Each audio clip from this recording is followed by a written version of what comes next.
Straw Hut Media. Hello on the Rockers. On this episode, we chat with one of our favorite ladies, from soaps to screen to stage. She's done it all. Two-time Tony Award winner Christine Ebersole, with special guest co-host Broadway media guru Josh Ferri. With me, your favorite host with the sassy most. Raise a glass, let the drinks begin. It's On the Rocks.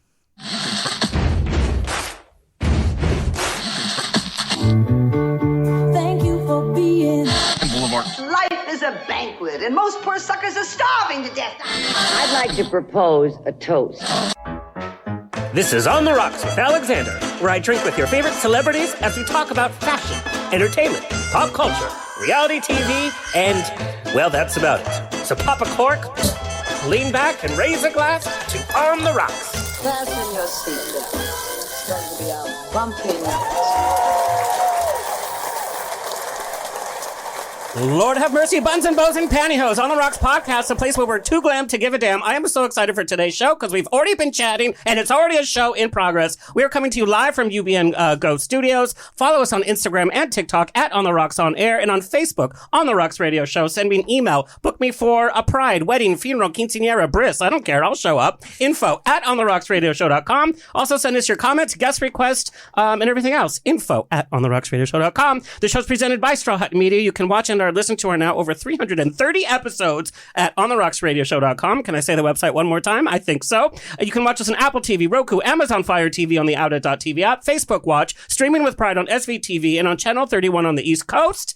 All right, your homework, by the way, is to pick up Charles Busch's Leading Lady, a memoir of a most unusual boy. Those fans of Charles Busch, they sent it to me this morning. I had to get ready for the show, but I tore through a big portion of the book. I cannot wait to finish it. And Charles Busch will be coming on the show to discuss, so that's your homework. Go read it. Let's get the show on the road. Returning to On the Rocks, Josh Ferri worked in the Broadway community for 12 years before moving to California. He began his career as a press agent for musicals like Spring Awakening and Xanadu, as well as the Public Theater. He then joined the team at Broadway.com before launching editorial content for Broadway Box, where he served as an editor for 6+ years, creating the popular and viral YouTube series Dancing Through My Resume, Broadway Bucket List, and 20 Questions in 2 minutes. Please welcome back to the show, Josh Ferri. Thank you. Okay, before we begin this epic episode, I have to know, what is Broadway's obsession with these movie musicals? We saw today the big announcement, Death Becomes Her. We know Devil Wears Prada is coming. What's do we know not have any original material, or what's happening? I have to stick up for the movie musical adaptation. I know, that's why I asked you. Because in an industry where it's all about branding, it helps bring certain people to the theater, especially people who might not go before. Like, people who are going to see Back to the Future, the musical, at $1 million a week, aren't going to see a Sondheim revival where everyone plays their own instruments. But maybe not everyone was going to. It's not going to be the exact same crowd. So in some ways, it belongs. And B, as a homosexual man of a certain age, Death Becomes Her the musical is exciting. Yes, I'm excited. AF. And Megan Hilty, like, come on, yes. Although okay. in my dream world, imagine if it was the 3 original Wicked leads 25 years later, and you had Chenoweth, Menzel, and Norbert. Oh, I could see as that. Meryl, Goldie, and Bruce Willis. I could see that. Imagine. See, that's melding it. But, like, we have all these movies, like you said, Back to the Future, Beetlejuice, all of this stuff. And it's like, well, isn't it taking voices away from maybe new Sondheims, new, It's so hard right now. It's different. It's a whole, because, the industry has changed. It's not. But is it becoming too commercial? And we're going to ask Christine about that, because she has seen the growth of Broadway and the evolution of that. It's the difference between nonprofits and commercial theater. The nonprofit theater can nurture people who are going to be the next Sondheim or Jason Robert Brown, where the commercial theater has to, at times, do Death Becomes Her and Back to the Future. But are we cultivating an audience that's going to sit through Back to the Future, but they wouldn't know how to sit through A Sunday in the Park? I mean, Broadway would challenge that audiences. makes me sad. It gave me pause because it made me true. sad, but yeah. Maybe. I mean, I never thought of it that way.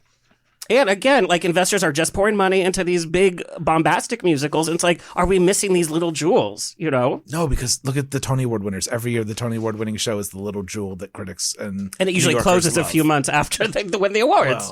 Let's get it right, Broadway. Come on. Okay, let's get the lady of the hour. Yes. You and I are so excited. We've been, like, chopping at the bit. Such a huge fan. Christine Ebersole has captivated audience through her performing career, from the Broadway stage to television series and specials, films, concert appearance, and recording. recordings. She's received virtually every off-Broadway award, and her second Tony Award for leading actress in a musical for her dual role of a lifetime, we know, as Edith Beale and Little Edie in Grey Gardens. Other stage performances include War Paint, which she received her fourth Tony nomination, and of course her Tony Award-winning performance as Dorothy Brock in the revival of 42nd Street, Steel Magnolias, On the 20th Century, Camelot, Oklahoma, Dinner at 8, which she received both Tony and Outer Critics Circle nominations. The Best Man, Blythe Spirit with Angela Lansbury, by the way, and her Obie and Drama Desk nomination, worthy appearance in Talking Heads. And she also made her operatic debut here in Los Angeles in Candide. Did you know that? Accidentally. Yes, she did.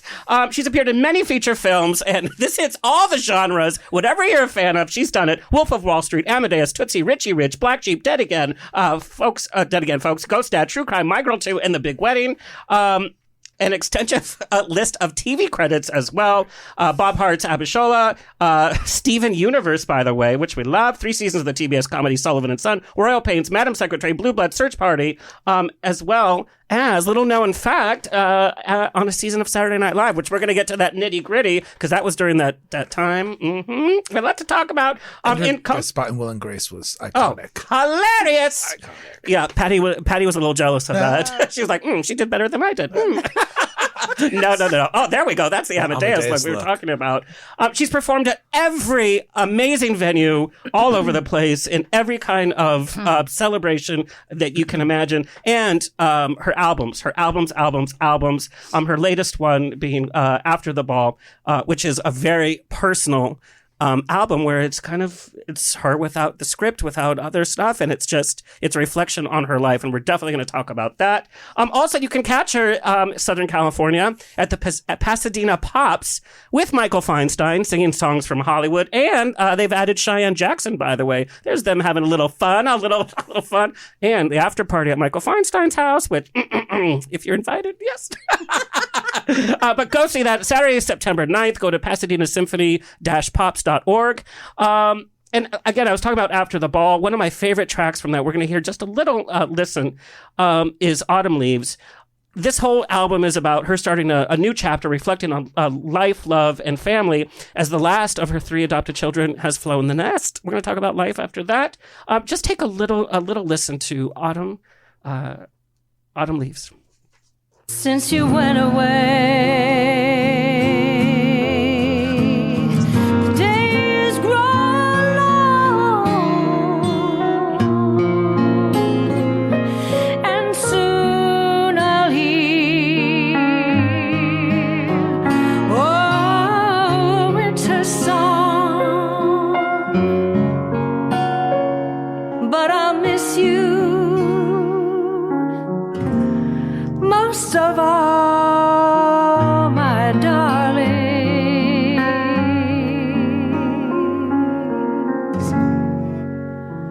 When autumn leaves start to fall, I miss you most of all, my darlings. When autumn leaves start to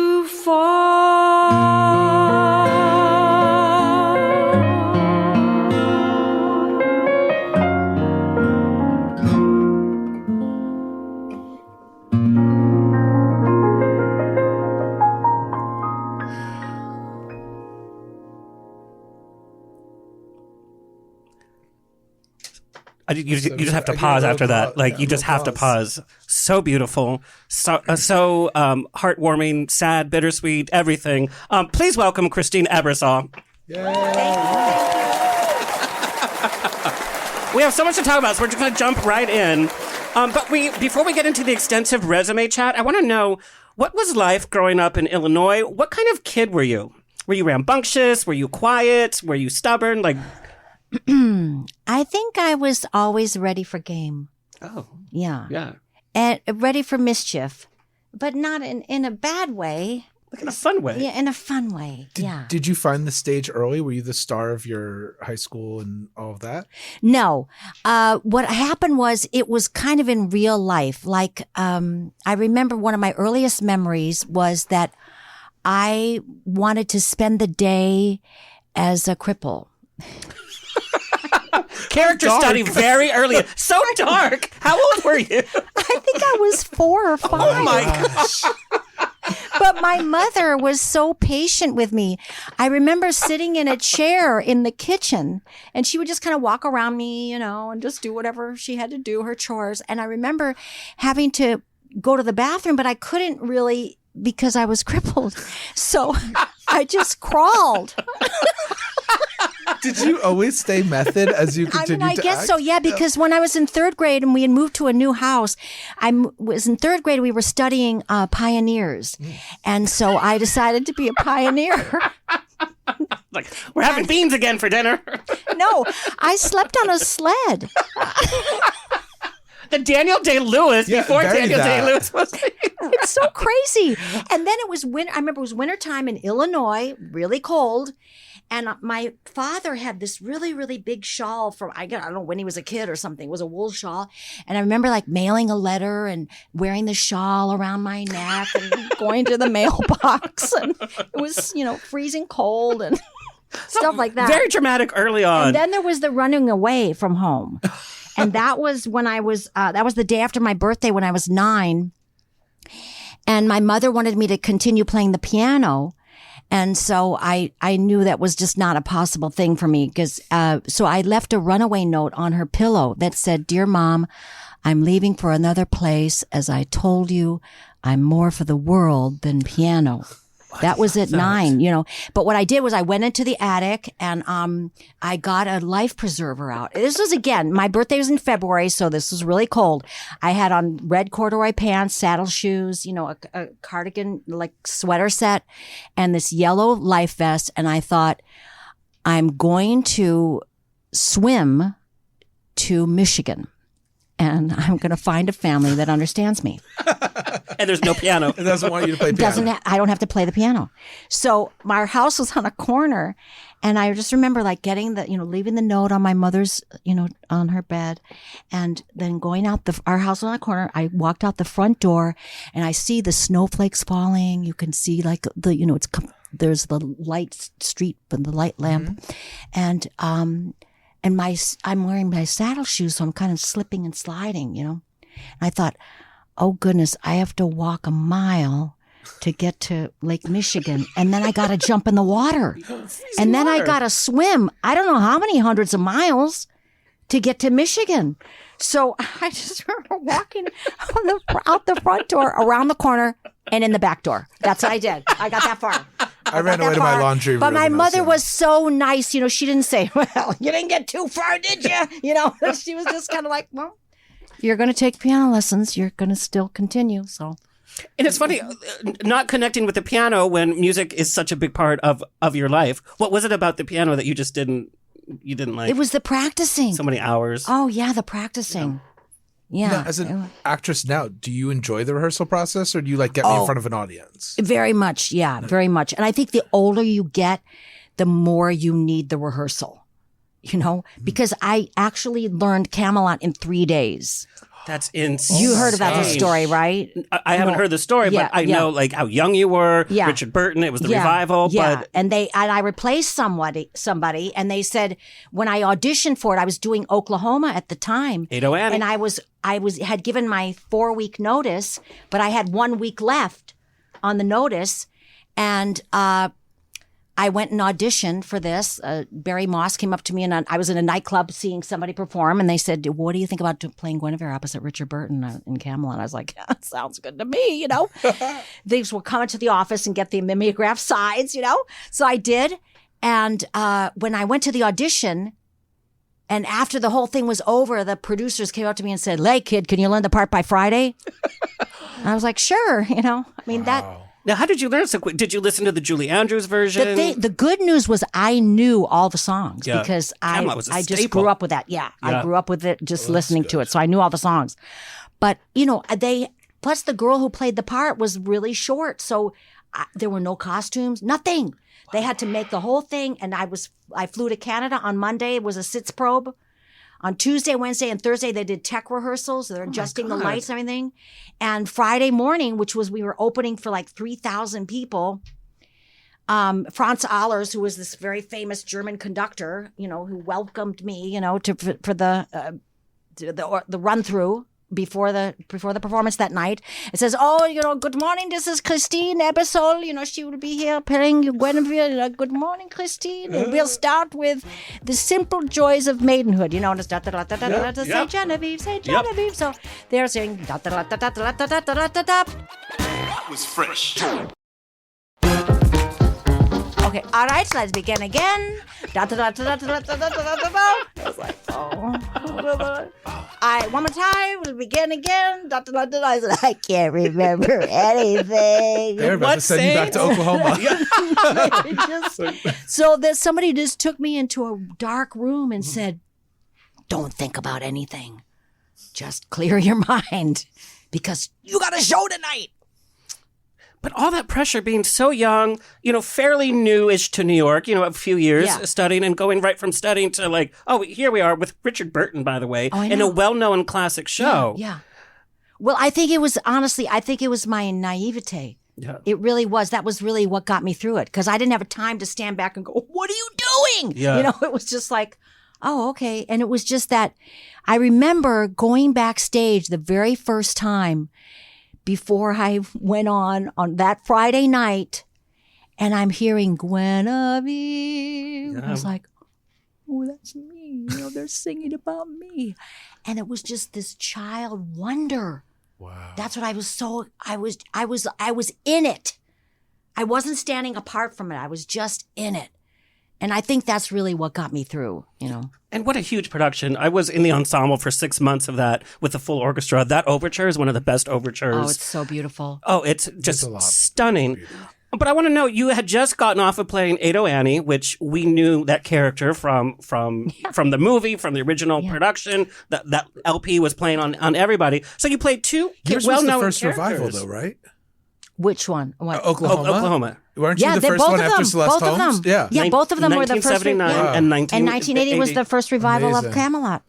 So as an actor, how did you approach these roles when, even I know the Julie Andrews version of Camelot. I know the Shirley Jones Oklahoma. I know these LPs to even the scratches that are on our LPs. Mm-hmm. So how did you make the characters your own, being so young, but also knowing this is ingrained in our head? What was your approach? More is more. I work from the outside out. That's how. More is more. You heard it here, folks. That's going to be the name of your biography, your memoir. More is more. I don't know if recently, but when I searched the last time I searched, you can still find your Can't Say No on YouTube. Yeah. Someone has a recording of yes, you can see it. Yes, you can see it. It's you can see perfection it. in every way that you could think. Yeah, it's great. Oh, you can find it. I mean, it's you. grainy because of someone clearly took a Yeah. copy of the library version. Yeah, but yeah. it's great. Okay, just spill a little tea. Richard Burton, great to work with and nightmare to work with, because I've talked to people that have worked with him that are on way either sides. Really? Yeah. Oh, that's not possible. He was a dream. Wow. Oh. Absolute dream. That's good to hear. Yeah. Yeah. I loved him so much. And I think I was also prepared because my father was a very strong figure. He was kind of a larger than life person. He was a steel factory owner, right? He was he was he was a CEO of a steel company, right. But he started out as a riveter, in Pittsburgh. So he was, he was a scrapper, from the streets kind of thing, and kind of was the American dream, was a self-made man kind of thing. But he had this larger than life. He was a frustrated actor himself, and he was always quoting from Shakespeare and all this kind of stuff. So, I think that I was not easily intimidated because my father was such a strong presence in my life. I wasn't easily intimidated by men. And I, because I loved my father so much, I love men, Yeah. So, Richard Harris and Richard Burton are both really larger than life characters. And I think that one of the things that is particularly with Richard Harris, he didn't like people that were intimidated by him. If you were intimidated by him, he would have you for lunch. But if you weren't intimidated by him, he adored you. Well, as an actor, you want somebody to be able to play off you in a scene. You Yeah. want that energy. You want that Yeah. person to be present, not to be fearful of you. You have to be the character. Yeah. So in a similar way of not being intimidated by your co-stars, what has your relationship with celebrity and fame been like? Because you've been the toast of the town many different points in your career. In Hollywood, in the soap opera world, But even on stage. When you were Edie Beale in Grey Gardens, it was the biggest performance in the biggest Yeah. city in the country. Like It was. That's what I call it. I call it the year of the prize pig. Na. Next year bacon. But that year was a very special year. Yeah. It was the year of the prize pig. I really feel fortunate that I don't see myself and I don't think I'm a celebrity. No, I'm Could have definitely fooled me with this long list. No, but credits and that's accolades. just like a working stiff. working actor, yeah. And you stay grounded. Yeah. Yeah. Because, especially being married and with children and 8 animals. We live in a zoo. Oh, I love that. It's the practical things like picking up the dog poop. You know what I'm saying? It's like, And there's that's the what reality. keeps You don't get in that this keeps fake bubble. Exactly. That keeps you grounded. Yeah. Well, and I wanted to go back to your growing up. You were quoted saying, because you grew up in a pretty affluent area, and Yes. and you said other people's families were spending all their money on country club membership fees, and your family was supporting the ACLU. Like that's just like the environment that you were coming from. So you come from this, excuse the word, staunch type. Well, yeah, but my mother grew up on a farm in Pennsylvania. So there's really, in our apartment in LA, I have a really big picture in honor of my mother, really big painting of a cow. And because I love that. and I said to my mother, I remember when she lived to be 100 years old, and she lived with us for the last 10 years, for 10 years before she had to go into a nursing home, and that she was there for 5 years. She lived to be 100. But she was always so practical, and both of my parents were so practical. They were not excessive, they didn't live large in life and anything like that. It was just whatever you needed kind of thing, and always things that were of high quality. But I just remember saying, Mom, what's your favorite animal? And she said, a cow. I said, why is it your favorite animal? She goes, it gives milk. Oof. But just that kind of, do you know what I mean? Yeah.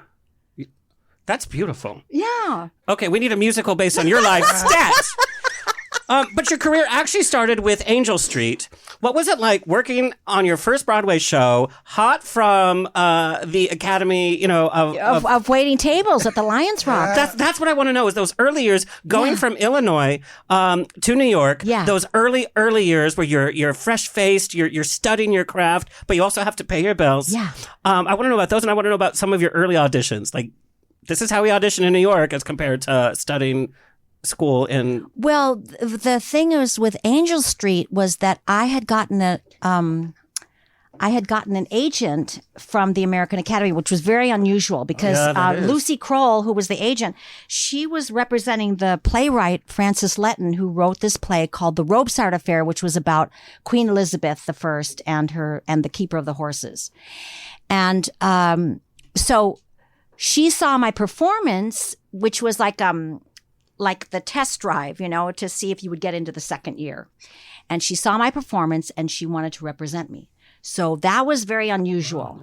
So, but I was waiting tables at the time, and she had me audition for this producer named Shepard Traub, who had originally done the original Angel Street back in the 50s or whatever. And then it became, or maybe it was before that, because then it became the movie Gaslight. Yeah. It became the movie Gaslight from Angel Street. And that was Angela Lansbury's first film role, was playing Nancy, the Cockney maid. And that's the part that they had me audition for, but Christine Andreas was already playing the part with Dina Merrill starring in it.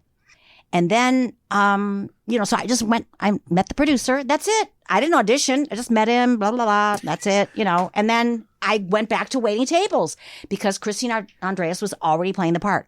So one night, it was in January, and I had just come home from work, waiting tables, and Lucy Kroll called me on the phone. She goes, "Darling, you're on Broadway." I was just like counting my money, you know what I mean? I got them on tips and it's like, "Darling, you're on Broadway." And of course, that's such a, a head trip. Yeah. So of course I go back to work and say, "I've got to leave you little people. The great white way calls." And so, literally, they called. Yeah. Now, were you good at waiting tables, or were you? Yeah, I was good. I wasn't good in the beginning, but I lied my way into the job. I said I worked at the Steak and Brew, blah, blah, blah, whatever, in Chicago. I made up this whole name. But this guy named Herbert, who was another German manager who was very gruff, and I think he knew I was lying, but he kind of liked my pluck, I think. So he hired me. And he was so great. I mean, he was always like, "I'm going to fire you if you don't get out of there." Right? But at the same time, if somebody stiffed us, he would like literally drive them out. "Don't you ever come back. You treat my girls this way." And then he'd turn around and say, "Now clean up the table." It's like, but it was great. But yeah, that was your Broadway debut. Do you remember that was the my first Broadway night debut? you were on stage? What was going through your mind, from your role play in the attic with a life preserver to doing your Broadway debut? So many things must have been going through your mind. It was a lateral move. No,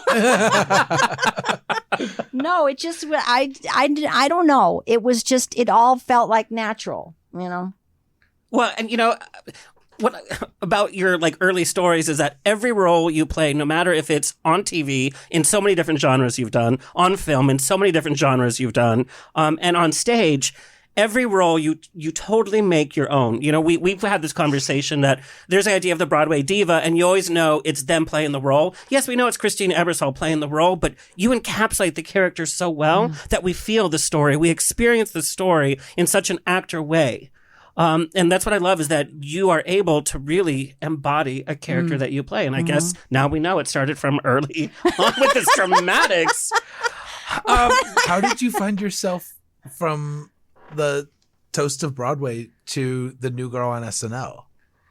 Oh, can you imagine? No, I can't. I had just come off the road. I thought I'm going to take the summer off. I was just, doing Camelot for a year, and I didn't want to renew my contract. And I went back to New York, and I got a call. I guess what happened was, first, I auditioned for a TV show called Love, Sydney, which starred Tony Randall and ended up with Susie Kurtz. I love Susie. But I auditioned for that. And Dick Ebersole got a hold of that tape because it was for NBC. And of course, Saturday Night Live was on NBC. And so I got a call, and can you come in and meet with Dick Ebersole? No relation, by the way, for people that don't know. Right, he spells no S-O-L, E. and I spell S-O-L-E, yeah. And that's another show I never auditioned for. It's so wild because now it's like, Oh. they would never pick a person from Broadway. It all No. comes from Never. stand-up because No. you write it too. And that was So it's because like, of Dick what? Ebersole. That was because of Dick Ebersole. He wanted to add music to, just the whole evening, Yes. the whole genre of that. He wanted to put that in there. Plus, it makes sense. Who else can do live better than people that do it 8 shows a week? But Right, stand-up right. comedy could write the scenes because you have to write what you're doing. You can't But just... we've seen stand-up comics. Yeah. They get Oh, yeah, a certain... But it's there like- was a song called Single Bars and Single Women that Michael O'Donoghue had written for me that I sang in the 3rd episode. And apparently all of the lights went crazy, lighting up with the, people calling. And Dolly Parton saw it, and she ended up recording it. Wow. So when SNL didn't work, because you were part of that cast that was just for were you heartbroken, or were you like, okay, well, I know I have a soft landing on Broadway, like... No, where I this is got going? fired from that show. Yeah. I got fired from Saturday Night Live. And it was really disappointing because I was really unhappy on the show, but because it was, I don't know. Yeah. I mean, it was a man's world. That's what I was going to say. Always, Yeah. the women on Spill the tea. There's actually a movie coming out about these series of years. I mean, a lot of it is the honesty. You know, we love and adore SNL. It's part of our comedy history, but there's a darker side to that. There was a darker side during the years that you were there where Yeah. it was a man's world. It was very misogynistic. There was a lot of drugs going on. Yeah. The pressure and what was happening was just not Pressure was realistic. insane. That was fresh. Yeah, a 90-minute live show in 6 days. In 6 days. It was crazy. But girl, you did Camelot in 3. That's true. She's like the Broadway Genesis, and on the third day, we were on Broadway. But kind of share some of the honesty of your experience and how SNL was not. Well, I think Maybe it the was a best really environment. well. I mean, I don't want to say not the best environment. It was really challenging environment because it was not something that it wasn't something I was used to. You know, I was used to Broadway and singing Guinevere in Camelot, and then all of a sudden I'm thrown into this arena that I didn't have a lot of confidence. Everybody that was there was stand up. Was anyone there looking out for you? Was there someone that you remember at the time being like, if it wasn't for this person, I don't know how I would have gotten through Oh, it? the cast was amazing. Oh, okay. The cast was so great, and everybody was great. It was just the system that you couldn't really fight. Not the individuals weren't, bad, but it was the system that you couldn't really get around. I just speaking me personally. The only way that I had confidence was in the singing. And Tom Malone, who was the head of the band, came up with all these kind of great things like K-Tel Records, Jesus in Blue Jeans and what was the other one? Middle Age Rock, the night my Cuisinart broke down, stuff like that. Clip it. My new ringtone. Stuff like that. So it was, and plus I was going through a divorce too at the same time. So I was not on sure footing. It was really a very difficult time, a very challenging time. And so I can't really, it's just sort of, I found myself in this foreign land. Yeah. That's really what it was. I don't think that in and of itself, I mean, it's an amazing format. I mean, look how long it's gone on for. Yeah. But it did have its and it issues. launched its careers. And they had no set ways of doing things. There was no rules. There was no restrictions. We know, we check in, we have our warm up, and this is what we do as performers. Yeah, sure. Yeah. They didn't know what they were doing. I mean, how many versions of SNL were at the beginning? It was the in between time. Yeah. Yeah, it was because it was Lorne Michaels who had the first 5 years, and then he left, and then Jean Domanian came in. She was there for a year, and then Dick Ebersole came in, and he was there for 5 years, whatever. But then Lorne Michaels came back. Mm-hmm. So in a way, they were kind of the lost years, the in-between years. They were like the bastard children kind of years. And then they made you the news update person, which to me, that's the most static, less free, artistic to me. Well, no offense to who does it, but But I think that really the way that I felt that I could contribute was through music, which was why Dick Ebersole hired me anyway. So then we talked about this off air, but while we're sticking to screen, to millennials, you are a huge part of people who grew up in the 90s childhood between your role in My Girl, Veda Comes to See You, Stay With You. Then, of course, I wanted to, before I could put into words, I knew that I wanted to be you in Richie Rich. And then, of course, there's Black Sheep, which all my straight and Richie Rich, I mean, the girlfriends, side-by-side, that's so a sound glam. clip that's gone viral on YouTube. Yeah. And of course, Amadeus, which... the glamour huge. of Amadeus. And Tootsie, by the way, too. Yes. These are all movies from our movie history. But do people in their late 30s and 40s interact with you in a different way because that's their initial touchstone to you? Or, anytime I would go to Krispy Kreme, they would say... in Penn Station, they'd say... Are you the mother on the Brady Bunch? Oh my God! Oh yeah, all the time. I could kind of see that. Yeah. Which she actually did. Florence Henderson actually played my mother in Samantha Who. I would say, did they think you were her? Did they think you were? No, I was her. Oh, okay. Yeah, they thought I was her. Not the one from the movie. Who played it in the movie from Cheers? I can't think of her name right now. Shelley Long. Shelley Long, yes. Yeah. I just love the idea of 2-time Tony Award winners going to get Krispy Kreme. You know, like, there we go. If you want just Christine, say, I'd walk by Krispy Kreme. and you'd smell the waft. We got a lot of emails about this, and I found it very interesting. My mom was very much into soap operas.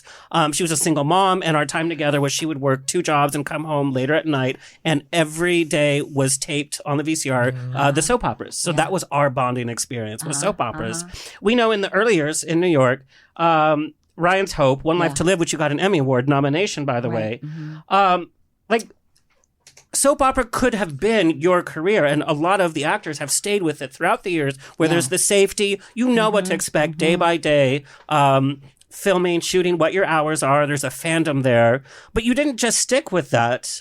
Even after you got some Acclaim. Yeah, acclaim. What was that environment like? And why was that not for you? Or how did you know it was time to move on? I think ultimately it wasn't challenging for me. I think that's really what it was. It was like I preferred, which I know it's not politically correct to say, but it was the gypsy life. Yeah. That's the thing is like, I really loved going from one thing to the next. I never, ever renewed a contract. Which is funny because when we look at all the stuff that we've talked about since the beginning of the show, it's all in the same kind of time period. We're talking about SNL, we're talking about the soap opera, we're talking about early Broadway. This is all happening. And for those actors out there that do a show and then they need to take a year off, this is all happening at the same time. Yeah. Now, you as an actor, how did you know where to focus your career? It's like, Where to put your feet. Yeah, I could, okay, let's do another Broadway show, or let's get back to TV, or let's do a film. How did you know what to focus on? What did you want to focus on? I think the world took care of that. It was just kind of what was in front of me.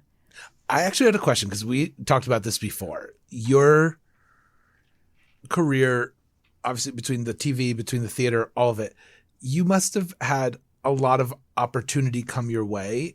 Is there something, what's the project that you turned down that would shock us the most right now? Castle. Oh, really? Oh, Maggie Sullivan. Yes? Yeah. Yeah. Yeah. I got all the offered drama that that happened on that show. I got offered that. But what happened was I was doing at the Boston Pops, I was doing a Little Night Music. And I was doing a Little Night Music with Mary Louise Wilson. Oh. And I thought, it conflicted shooting the pilot with opening night. And I thought, I can't do this. I gotta be a team player. It's just the way I was brought up and the way that work ethic, and I thought, I can't do this TV show. And I also turned down a movie that was, I don't remember the name of it, but I turned down a movie and turned this down. And because I wanted to, just show that that I'd already been selling tickets, and I wanted to show that I was a team player, that I was going to be there. I wasn't going to bail. And the night before opening, Mary Louise Wilson bailed. But no way! Oh my God! So was like, amazing. What do you do? What do you mean? And you're like, say what? Yeah. So that's the irony there. But yeah, that's amazing. Yeah. But that's funny because it's like $10 million. Wow. But you're speaking of this is what your passion was, this is what your gut was. So many times as actors, performers, we never know when it's time to say goodbye to a project. Yeah. Because there's safety in having that paycheck. We never know what to say yes to, what's going to be a hit, because some things that are a surefire hit in our minds are just not. Yeah. I mean, you just never know. I want to talk about On the 20th Century. For those that are not familiar with this production, the names associated with this production: Kevin Kline, Madeline Kahn, Imogene Coca, Betty Comden, Cy Coleman, Hal Prince. We look back and we see, God, this was really an all-star. And you were kind of an alternate understudy, and then you took over. Oh, there's a story there, yeah. Here we are. Take it away, Christine. Well, there was a big thing in the paper because Madeline Kahn had left the show, Yeah. and Judy Kay took over, made the post. I think, a star is born kind of thing. Yep. So they needed a replacement because Judy Kay was the understudy, and she played the part of Agnes, who was the maid in the show. So the next day, they have everybody come in and audition. I was the first one to audition. And after the audition, there was a whole gaggle of girls waiting to come on, and do their auditions. Hal Prince comes running up on the stage, and he took me back and said, it was similar to Camelot. He said, "Kid, can you learn the part in 48 hours?" Wow. And not by Friday, but it was 48 hours. And I said, sure, what do you know? I was 25. I guess the story to young artists is to say yes and just do it. Definitely say yes. What did that production teach you, though? I mean, you have like Hal Prince. We're talking about these big names. What did that whole thing teach you about yourself as an actor? Well, the thing that stood out for me was that I felt that I really had the comedy down. I totally had the comedy down, but I had no vocal technique. I was a natural singer, but I didn't have any, I didn't know how to get from, the low note to the high note without The break. fingers crossed that I don't crack. You know what I mean? Yeah, without the break. And I remember Paul Giamatti when I went on because I went on for Lily Garland 8 times, and every time he would literally stand on his toes so that he would hope that I would get the note. You know what I mean? It was like, if I stand on my toes, she'll hit that note, and, fingers crossed. But that was the thing. So after that, I started to study with this incredible teacher named Marge Rivingston. And she was the one who really just put it all together. Because it's a wide range, and these different styles that I can sing in. So to get that kind of thread that kind of get through all the notes, that's what she did for me. Do you continue to study voice? No. I only studied voice for a very little time, but I do know the secret to my being able to my vocal cords to stay warmed amazing. up. And that is, talking to the animals. All 8. All 8 of them, yes, particularly the bird. What kind of bird do you have? We have a cockatiel. Her name is Big Sally.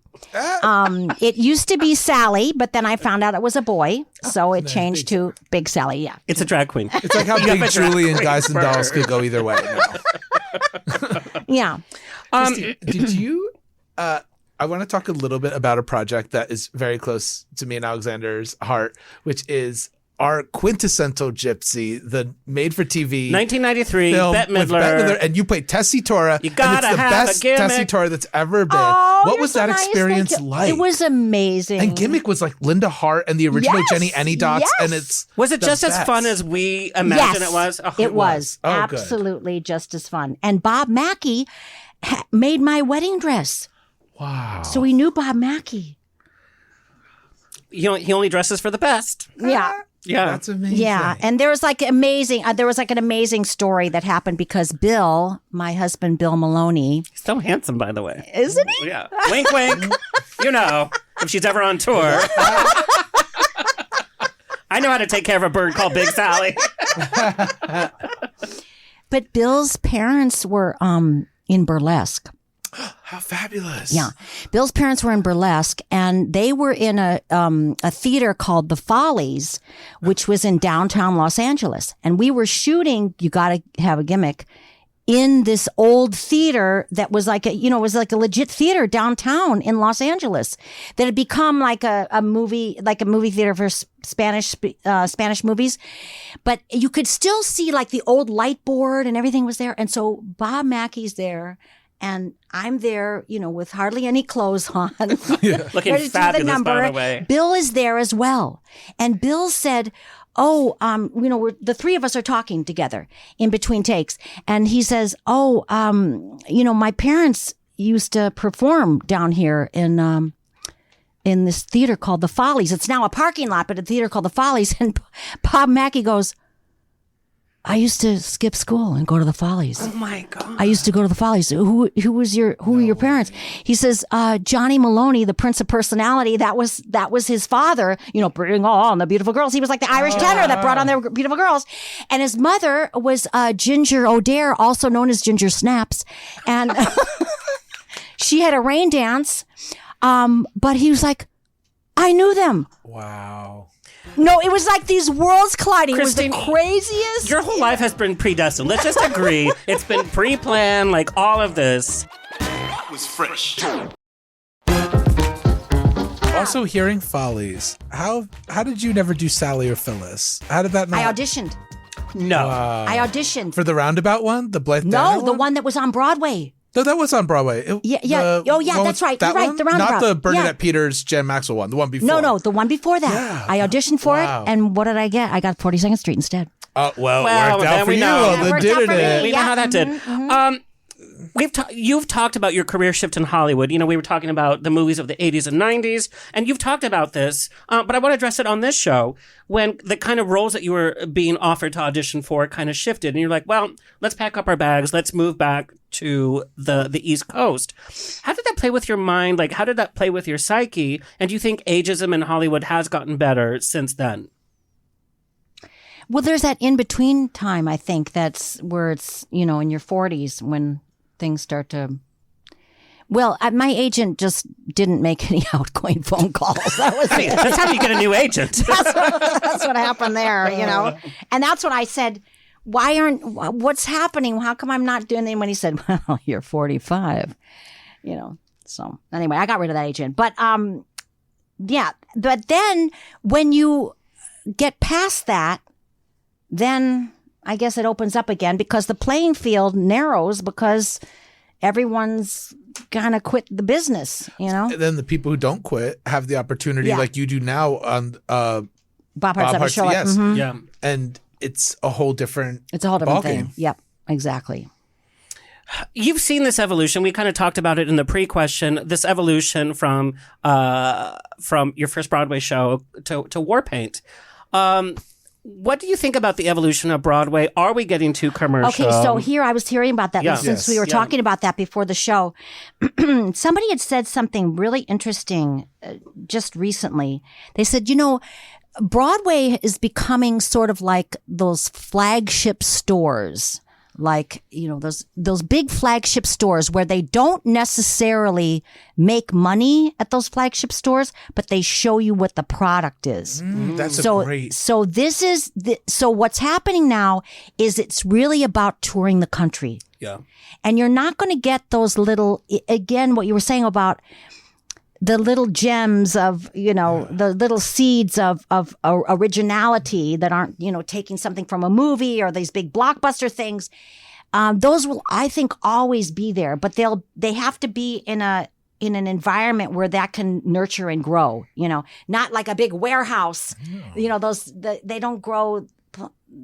If you look at it, like things Seeds like don't grow so well in those Fun environments. Home came from the Public Theater. Right. Kimberly Akimbo, this Yes. year's Tony Award winner, came from the Atlantic Theater. Yes. They come from small off-Broadway houses that Caroline can Our nurture Change, them. one of our favorite Yes. musicals. And then put them there and hope for the best and But gamble my with fear them. is like, and I keep bringing it back to Sunday in the Park with George because that was Which one of the came first. from Playwrights Horizons, a Right, small but if that were off-Broadway to tour theater. now, it wouldn't. I don't care who you cast in it. It wouldn't be. Jake and Annalise sold. Jake Gyllenhaal sold that show.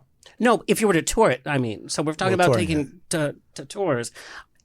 Old Broadway. I don't want to say old Broadway. I don't know why I just said that. Independent Gems is where my jam is at. Those are the Yeah. albums that I commiserate with and I listen to over a Sunday in the Park. Caroline or Change, Next to Normal. These kind of And so my fear is we're just doing all the way. And it's how loud is this? Turn up the speakers, and that means that the music's better, and that's not true. Yeah. There's always space for them. It's just they're not going to get the nationwide press. So nationwide, here in California, of course, we're going to hear about the movie and musical adaptations. But if you were in New York and subscribing to New York Magazine and reading the Times and in the moment, then you're going to know about you're probably not going to the movie musicals, and you're going to know about the Kimberly Kimbo and A Strange Loop and all of that, and live in that space more. And there are those places like Steppenwolf and, places like that where things can it's different stand audiences. on their own. Yeah. Like I saw Warpaint 5 times. I loved Warpaint. Oh, I was all thanks. about that Yeah. that season. I love doing that. But what I'm concerned about And is that started out in Chicago. yes. Yes, it At the did. Goodman. Yes, it did. But Mike, also, we're at such an impasse right now, socially and politically. And so I'm talking about bringing theater to that small town that's all voting against LGBTQ rights. That's, that's in a certain area. It's like, we're not bringing culture there because culture's not being appreciated. But they'll see a musical like Back to the Future. What does that do? Or in theory, they're seeing a musical like The Prom that opened on Broadway and then had the opportunity to tour, and then had like a subpar movie, a movie with like people that they recognize, so they'll go see it and then have like a cool message. I don't know. You never know. I'm an optimist about it. I always want to believe in Broadway. You know what it's really like? It's like if you walk along the sidewalk and you see the cement there, and then you see a crack in the cement, and you see a little palm tree that's growing out of the crack of the cement. It's always that's really what art is. There's survival in art. Yeah, it's always going to emerge. Even it's not even going to let the cement stop it. So whatever these systems are that we're in now that are preventing this or getting rid of these small theaters and everything, it's the nature of art. It's always going to emerge somewhere. Yeah. I love this. So Clip that one. As we talk about like touring, it made me think, excuse me for not knowing, but after the year of the Prize Pig, did they want you to go to London? They want you to tour it? Did you say, I've done it playwrights, I did it on Broadway, I'm stepping away from Edie now? No, Like, we tried to take it to London. Oh, wow. Scott Frankel and I went to London. But they said, they won't get it here, darling. They don't have like the Mamma Kennedy Mia. The Kennedy lore doesn't work in London? Yeah, they just said that they like Mamma Mia. So, but they ended up doing it there No. with Jenna Russell. Oh, Jenna Russell. Yeah, that makes sense. Who's wonderful. She's great. Yeah. So, but they did it, Who not in played the the West other End. role? I don't know, but it wasn't in the West End. It was like off Broadway. You know what I mean? Yeah. It was way off. But before we get to Grey Gardens, because we got so many questions, not that we're going to dwell on that, we have to talk about your first Tony Award nomination, 42nd Street. Yeah. Do you remember where you were when you found out that you were nominated? I don't know. Was I in bed? I'm not sure. I might have been. Do you wake up for this thing, or do you wait till an agent calls you? I don't know. I can't remember. But now, I'm was like, too if long you ago. do something that's... Oh. No? You like... That You don't buy into what- all of it? So She has two. I mean, what's she going to do with two more? I mean, just take some space. I mean, more things to dust. She's got 8 animals to change. That's You true. think she There's wants to a lot of dust animals. 2 more Tony Awards. that's hilarious. Oh my gosh. So I guess the question then becomes, and this is from an actor, how did that first Tony Award change your view on what you wanted to do next career-wise, the roles you wanted to take on Broadway, even your life outlook?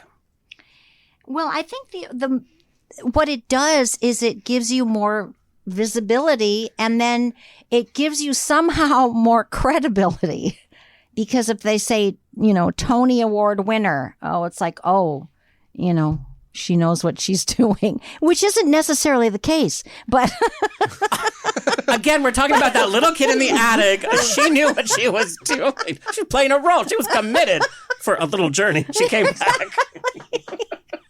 That's oh dope. my goodness. Okay, so the time has come. Grey Gardens. How is one different than two? How is the Grey Gardens experience different than 42nd Street? Well, 42nd, I think, 42nd Street, I think, was an acknowledgement of my time in New York and Broadway. And then I left and went to LA, and then I came back, so it was kind of The career Tony that it some was, people get. It was, I think so. Yeah. But Grey Gardens was really, life-changing. just in terms of just the journey of that playing both of those characters. So this is where some of the after questions that we got came in is, number one, what was your exposure to the Grey Garden story before taking it? And did you have any trepidation in taking on this role? Because it could have been a huge hit, which it was. It could have been a huge fail, like Faye Dunaway and Mommy Dearest, when they encapsulated characters so much and so well. That's a big character. Camp, Yeah, right. And you made the role not camp. Oh, no, it was the strong... most people... I hang around with Broadway people all the time, and all we ever do is talk about the performances we've seen, what we love. This is totally true, by the way. We talk about you all the time. 8 out of 10, 7 out of 10 people that I know will tell you the greatest performance they saw, my age, obviously, the greatest performance they saw on stage was Grey Gardens. Wow. Did you want to take any, did you have any trepidation? Like, maybe this is not. No. Here's what happened. I was out in Los Angeles doing a TV show called Kid Mayor. It was a pilot, and Adam Sandler was producing it. And I was out there for about a month. I was staying with my friend Jeff Danis, and I had bought a brand new DVD player. It was back in the day.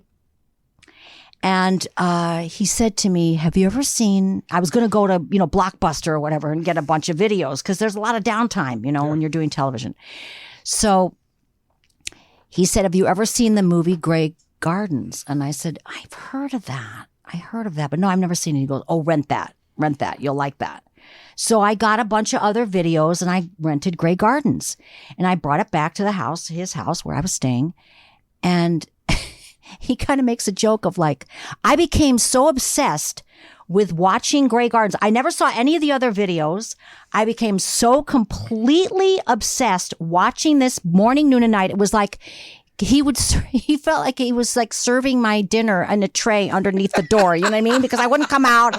All I did was watch Grey Gardens. I never, ever occurred to me, oh, this will make a great musical. You know what I mean? No. Who could have thought of the Act 1 part of it? No. Who would have thought? Yeah. Yeah. It kind of does make sense Broadway-wise in that it's in a stationary set, but everything. But it's so intoxicating, right? It's like a train wreck that you don't want to look at, but you have to. No, it's kind of like it's like the Titanic. You think, how, they're rich people. How is this happening? So did the boys write it for you? Was it written onto you? Because it was off-Broadway first. Yes. It was done at Sundance in Florida. No, wow. In Florida. We went down to Florida. They used to have So you were with it the whole time? There was never... Oh, yeah. From the beginning. Okay. Scott Frankel wanted... and I was like, how did he know that? I don't know.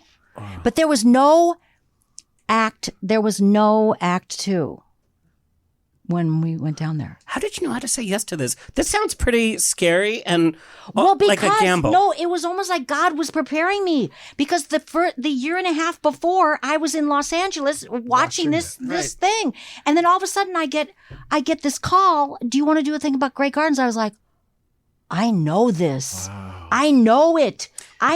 Like every nuance, everything. I just like absorbed it like the cripple, At 4 years old. At 4 years old. But can, as an actor on having done so many different mediums, you could also see the danger in it, right? That if it was not at all. Girl, I want your lottery ticket picks because you just know like what's going to happen. No, because when you identify with something and I intrinsically understood these women. Don't ask me how, but I identified with them. I completely identify with them. Like we've been joking. And that's how I was able to absorb it, I guess. But we joke, the Beals were in their own fantasy world in that house, and they were completely happy. They were in their castle. We're talking about you. Me in the kitchen was no different. As the cripple, as like you were in your world. In the world. Maybe that's why you captured it so lovingly, because it was a love song. Your performance was a definite love song. Did you know it was going to be such a big hit and become a pop culture phenomena? No, not at all. It was such an interesting season because it was Grey Gardens, which was this acting masterclass, highbrow, everyone. And then the other big show, two big shows that year were Spring Awakening, the young people, all these new won stars. best musical. Yeah. And then Legally Blonde, which didn't get the awards love, but got We're talking a about Broadway a movie musical fandom. again. Yep. But a Broadway fandom that is 20 years later still I think Legally that is Blonde very has produced true. more than the other two shows. And Skylar Astin was just on the show, and he just did the reunion of A Spring Awakening. No. Yeah. But Legally It's Blonde, you're wild. right. Yeah, it's a wild season that 2007. Totally. Was it bittersweet saying goodbye? Because you did the whole run. Was it bittersweet saying goodbye to the Bouviers? Or was it time? Was it Well, I like... don't think they ever left totally, you know. That was fresh. Do you do her in concert? Do you do it? Not really. I don't think I've ever heard you do anything. What do you like to do when you do concert. when it's Christine in charge of Christine? What do you like to perform?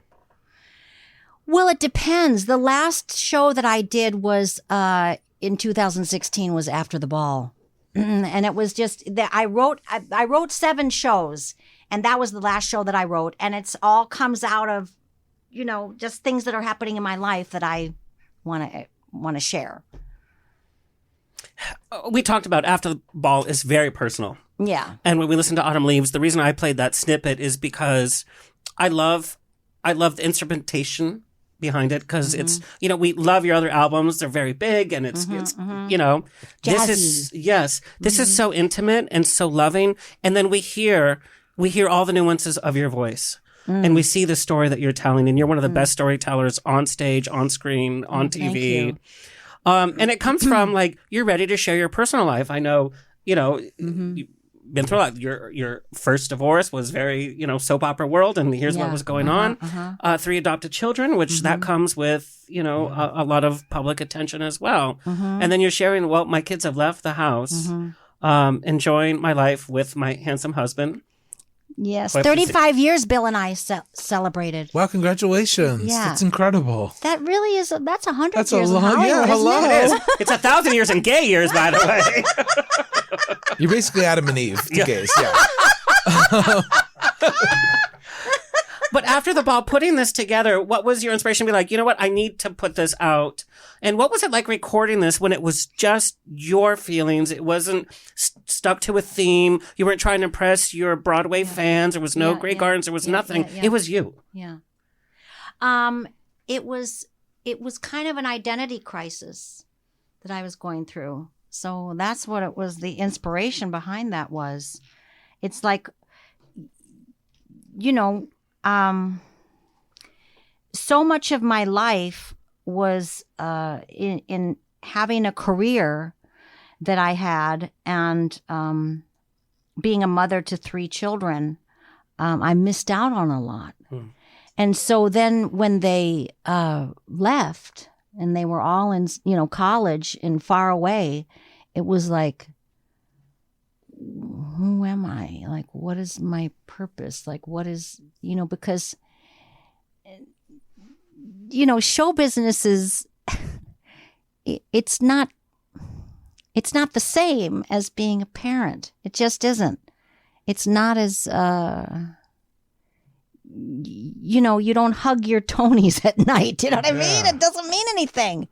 It doesn't. So that was sort of like an anchor for me, you know, with Bill and the children and the home life. That was an anchor that I was always like going off and then coming back to this place of solace and sanctuary and meaning and validation and all that. And so when that was gone, it was like, well, who am I? Because I'm not, if I think that I'm all these parts that I play, then I'm a goner. You know what I mean? Oh, yeah. It means nothing. It means nothing. Isn't it weird? But it's true. So that's what I had to really, that's what I wanted to just sort of express and try to work out my identity. Who am I? Now, does having the empty nest in some ways give you the freedom then to be like, well, you have a popular sitcom right now, but because of the strike, are you like, let me throw myself into my sitcom? consider getting scripts for an 8-show a week again or a 6-show? Like, it's whatever it would interesting be. because what I've learned is that being a mother is an ongoing thing. You know, it doesn't stop when the kids grow up and leave the home when they're 18 or whatever. It continues. Yeah. And so that's really kind of what I've been trying to address or try to focus on, is how I can be the best mother that I couldn't be when I was gone and wasn't there to tuck them in bed at night and wasn't there to make sure that they had their teeth brushed or their homework done or any of that stuff. How can I continue to be a positive influence in their life, even though they're grown-ups now? Well, and just, you know, your role as a child never changes either, where you're always looking towards your parents, no matter where you are in the world, for that love. Is that true, isn't it? 100%. Yeah. Thank you for sharing such like an intimate part of your life. It's very touching. And look at the legacy that you have, and you know, you were working hard to provide as part of the family. Yes. And there's that love and affection, and look at this beautiful album that you have to I think that really does express my great love for my children and my husband and my family, you know, and that's really the core of life. Now, how do you maintain a healthy relationship when you are so busy and it's like back, you know, your lovely husband is here in studio supporting you? How do you maintain that healthy kind of relationship when everybody needs your time? Everybody has the idea that they want to hang out with their idea of Christine Ebersole. You have to present that idea. You know, God forbid you should be in a bad mood and a fan asks for an autograph. And then you have to come home, which is your safe space, but also you have to maintain a healthy relationship. Yeah. How does one do that? With God's help. Honestly. That's really what it is. I try to do what would be pleasing to God.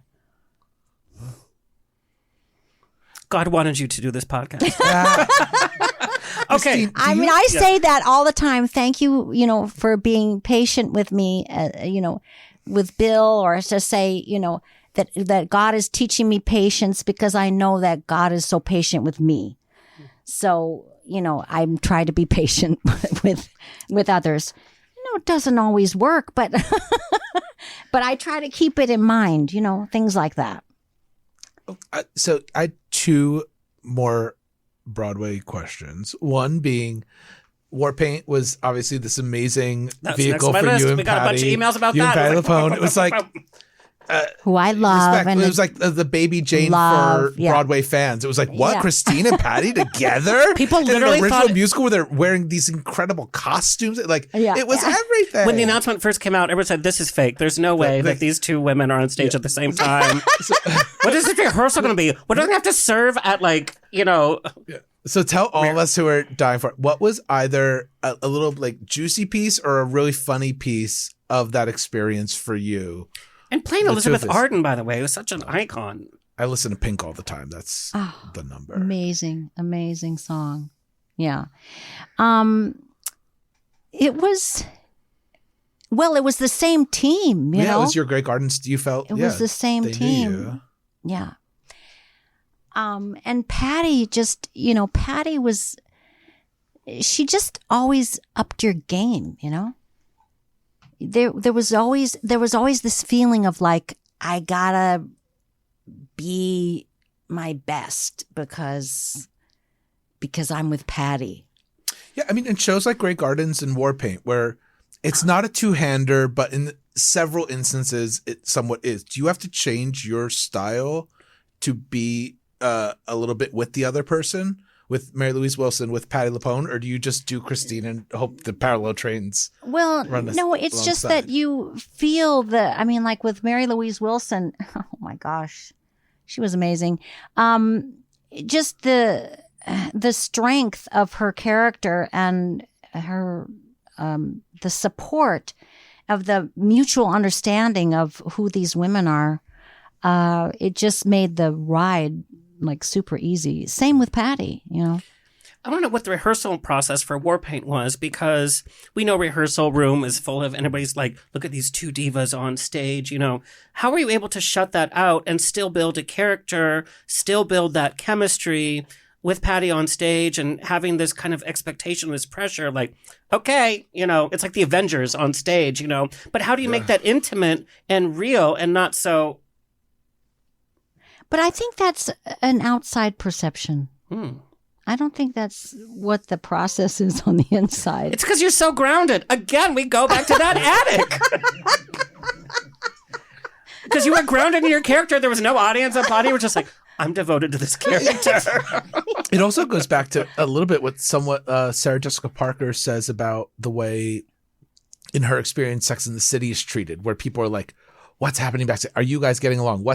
In the same way, like the idea of Patty and Christine together to Broadway people are like, oh my God, these two 30+ year career divas together. Like, what's happening? What's happening? There's always the chatter, and the gays want, like, oh, I'm sure, you know, whose dressing room was bigger and all that. And it's like, hers was bigger. Ah! I don't know why. She had the first floor. I had to climb up to the second. The whole stairs. What would bring you back now? Yes, but that's the thing also the beauty about that was that I knew that she was the queen. I'm serious. I'm so serious about this. And knowing that that's what I believed about her, and that's what I knew about her. That's what I knew her to be. That I know it sounds crazy, but I just wanted to serve her. I understand what you mean. If it was two people head to head, it would have been Mary, Queen of Scots, and Elizabeth I. Yeah. But for Christine to say, I will respect Patty enough that I will bend. Did you guys laugh about it at least? Be like, yeah. oh, well, I have to climb up another floor. Did you get to that point where you're laughing about it? No. I would have been like, well, I guess I'll do my cardio for today and check my steps since I have to go up to the second floor. That's what I would have said. So that was the last. No, but the thing is, too, that's another thing. She had to have her hip replaced. How is she going to walk up the stairs? But not only that, you're going to give the queen the room on the first floor. So that was your last Broadway outing. Yeah. We got this question back so many times. What would bring you back? Are you someone who wants only an original work that is, you know, built to you that you can do? Or is there a revival that is so appealing that you were like, someone produce me, I'll do it. I want to play one of the Armfelds. I want to play something, you know, you had never done Sondheim on Broadway. No. There was no Mrs. Lovett, no Desiree, no Phyllis or Sally, none of those. No. I think, again, it's what comes my way. And then you make the decision when it comes your way, yes or no. But I think probably something original would be a first choice. Was there a MAME revival being talked about? I feel like I remember working on Broadway and people talking about. There was a movie. movie. It you and Harriet Harris? No, there was a MAME revival that people were talking about on stage. Yeah, and Christine there was Christine Baranski that did it. Christine Baranski did it then, but I thought it was you after Great Gardens. But I did it at the Paper Mill. Yes, in 1998. Ben Platt? Was Ben Platt? No, that was in at the Hollywood Bowl. Oh, okay. And I did it there as well, but I was Vera. Oh, fabulous. You could do either one. And Michelle Lee was MAME. Oh, fabulous. Yeah, it was fabulous. Okay, we have to wrap up in just a little bit. We kept you over a little bit. I'm so sorry. Your fans are time just, flew by. Oh, you are a magical storyteller. Whenever you write your memoir, you need to do the audiobook of it. Yes. You need to have your own podcast. Like, you have so many beautiful stories, and the fact that you're so positive and joyful about everything and appreciative is such a joy to fans like us that listen to you on a daily basis. We were joking about, he'll be in the shower, I'll be like, you know, doing whatever. your fans in their respective spaces listen to your albums, your cast recordings all the time, and it means something different to all of us among our many stops on life. And you're a part of that. To know that you're so down to earth in real life and joyful kind of adds to it. Oh, thank you. Dear. Okay. We just have to get through these fan questions. You've appeared on stage and screen with a long list of legends. What actor do you think you learned the most from by working with? And we're talking about Angela Lansbury. We're talking about Harold Prince. We're talking about all these big names. Yeah, nobody can. Everybody's in their own category. The lessons learned are, you can't compare to anything. I don't know. It's the professionalism of everyone. That was fresh. But even early on, there wasn't that one actor you're like, oh, that's how I should do things, or that's how I should approach rehearsal, or anything. Yeah, I'm sure I learned from everybody. I mean, honestly, you can just admire people and see how. Oh gosh, I'm speechless. Okay, how about working with every kind of director? Hal Prince, Scorsese, sitcom directors. As an actor, what do you want most from your director? What do you not want from your director?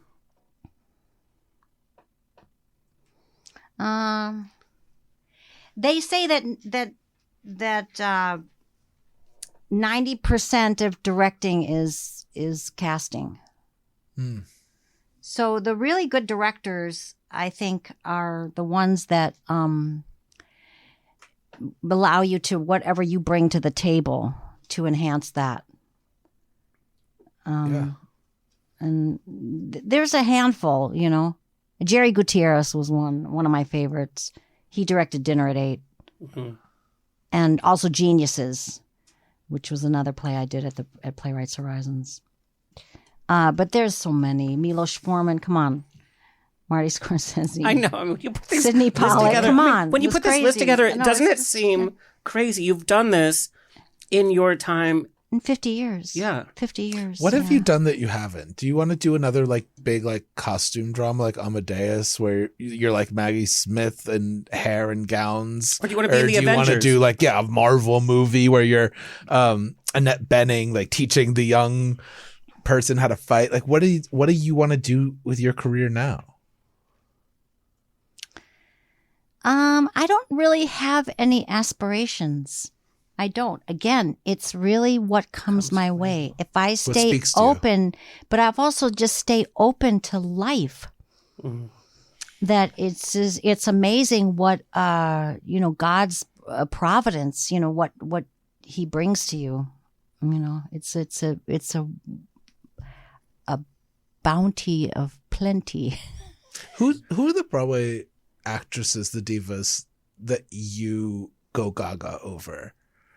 Were you a huge fan of Stritch or Seldes, or who were you? Oh yeah, I loved all of I'll them. go see whatever they do. The way some people were if Christine Ebersole's in it, I'll go see it. Who were you? The way that we're fanning out, who did you fan out for? There were so many. Yeah, Angela and you got to work with her. Angela, and I worked with Marion Seldes, and I worked with Elaine Stritch, and Elaine Stritch, is there a story there? Because, again, we've had people that have worked with her, and it's been on either side. I just loved her so much. I got to see her the day that she left New York.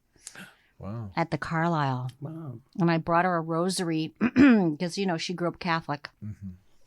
Her uncle was Cardinal Stritch, and he was in the Archdiocese in Chicago. Oh, wow. And I remember she opened the door, and she said to me, "You and I are a lot alike." And you're like, "Excuse me?" No, and I said, "That's the problem." Which really made her laugh, But I just loved her so much. She was, again, one of those, I wasn't intimidated by her at all, And she was just one of these, irascible, just tell it like it is kind of broads, A broad. Yeah, she was really a broad. And I just loved her. What's Christine Ebersole watching on TV? What is it that when you need to listen to music, you press play on? Well, the first thing that just came to my mind right now was the Eagles, which we're fun, gonna go see in New Jersey. Nice. Yeah, we're excited about that.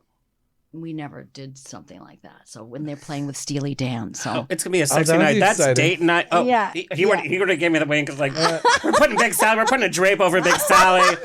We're not giving you free tips. What TV? What movies are you like? What's your jam? I really loved White Lotus. Oh, yes. The second White Lotus in season 3.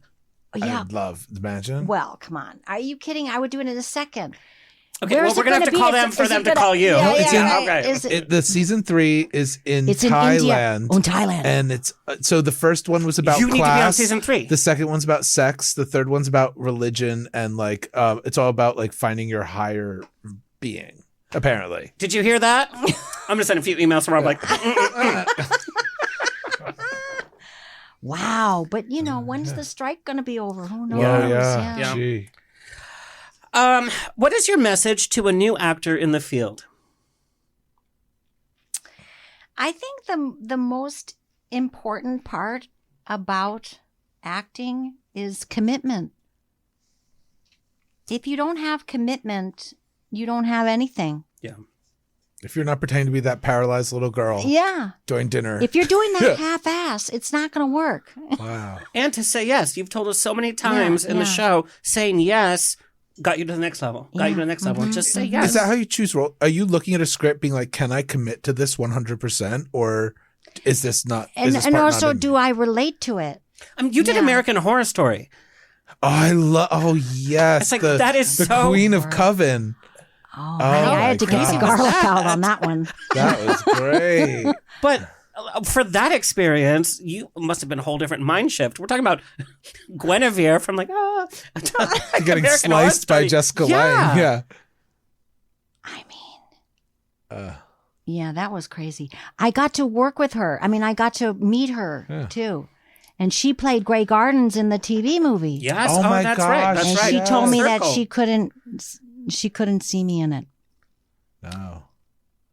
I remember when that movie happened, and all the New York theater gays were like, I'm not even watching Drew Barrymore. Grey Gardens became this pop culture phenomenon, and I felt like because like you, Video West is this cute little used to be in West Hollywood, Yeah. and that's how I became part of All About Eve, whatever. Because you would see the covers of everything, and you'd be like, now we're told what to watch because we're streaming. Here's what's popular. Yeah, It's like, well, now I have to go find stuff that I want to watch. Yeah. But Grey Gardens was part of that early experience. I was like, what is this? It was like a shawl and it looked gritty. I'm like, I'm going to rent that and I'm going to rent All About Eve. Absolutely fabulous. Yeah. And that's like my whole early thing was the Oh, video we know Video stores. West.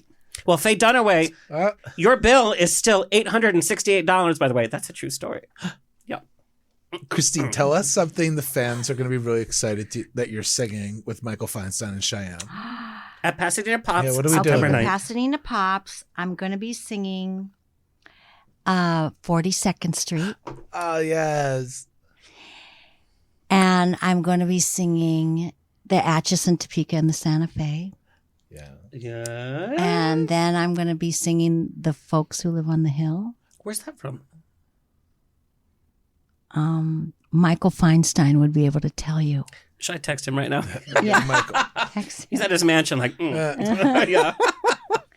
And the thing that I'm most excited about is that I'm going to be doing Dionne Warwick's orchestration of Alfie. That is legendary. That is just that I'm so psyched about. And you do a lot of concerts, from big concerts to more intimate concerts. What do you love about performing in these concert type environments? Sharing. Honestly, that's what it is. It's just sharing. And it's sharing. It's not only sharing what I'm feeling inside, but it's sharing God's gift to me of being able to sing. That was a gift that was given to me. So to glorify that, I share that. And that we all have them. We all have gifts. We all have gifts, but it's really about what we share that benefits people. It's true. And what a gift to be. I mean, to have your instrument, as powerful as it is, still, when obviously you see some of your peers, some of the people who are the greats that have so much trouble with it, it really is so amazing. Such a gift, truly. Like, to harness your entire It is. I think it's power. that positive outlook towards everything. And without training, she's like, I'm not done. I'm not. No, but I am. I do train with Big Sally. This right, word wait. needs its own Instagram. because the listeners are going to want to know, because if I was a listener, I would need to know. Christine, Do you before you, wanna hear leave, it? all Yeah. 8, what Okay. are they and their names? And okay, so there's Big Sally is the cockatiel. Uh-huh.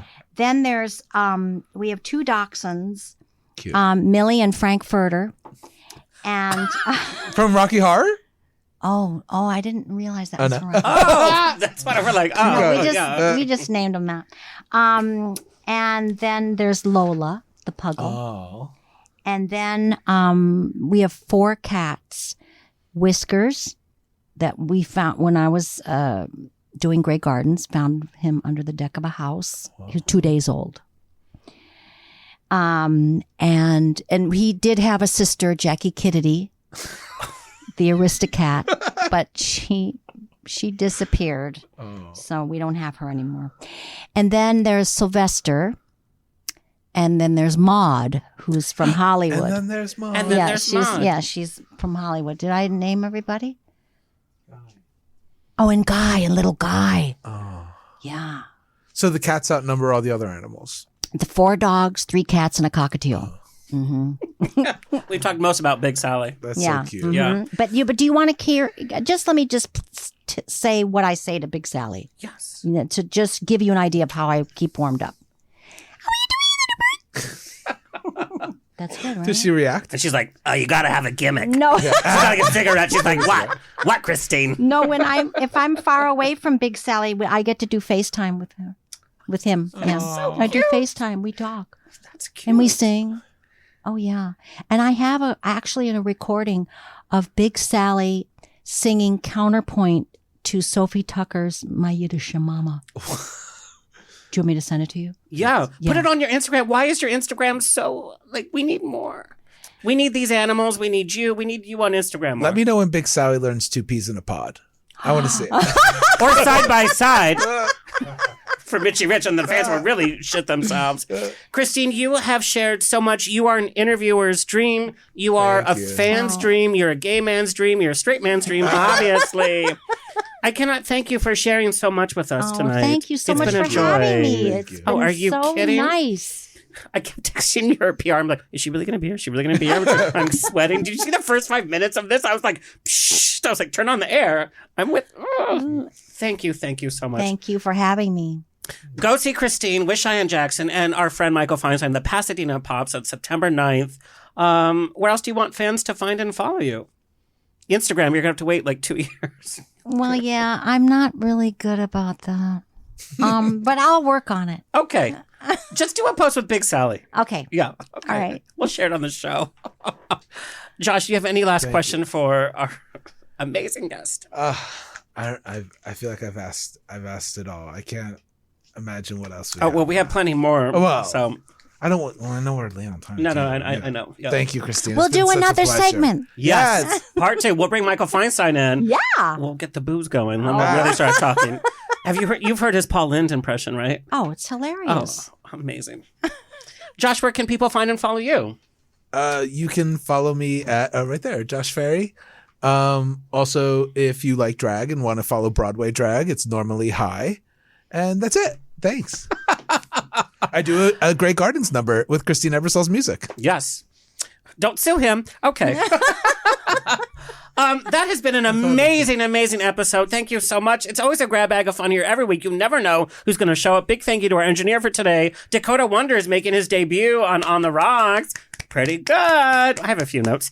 Also, our social media clip editor, Alexis Mendez. Coming up, we have a celebrity wine tasting. We have Charles Bush coming on. Please like, share, subscribe so we can continue bringing this fabulous programming coming your way for free. Until next time, stay happy, stay healthy, stay sexy, and if you drink, stay tipsy. This has been another episode of On the Rocks. Tweet me and slide into my DMs on Twitter and Instagram at On the Rocks On Air. Find everything On the Rocks for free at ontherocksradioshow.com. Subscribe, like, review, and share. Until next week, stay fabulous.